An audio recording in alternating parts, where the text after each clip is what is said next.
I've sent over 30 resumes and still no reply.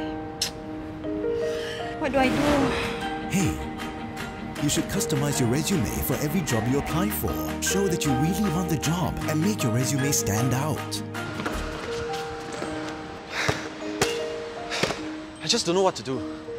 My wife's pregnant, my kid needs tuition soon, and I'm stuck doing the same thing over and over again. Have you considered going back to school or maybe a career change? I'm 37. My family's growing. I can't just start from scratch or even consider going back to school. It's too late. It is never too late to consider a career switch. Look around and explore opportunities in other areas of work. How do I know if I can do those jobs? Start with your VIPS. I just don't know what to do. My children are in uni, and I know we need extra money. But I can't leave my father all alone. Have you tried looking for a job with more flexible working hours?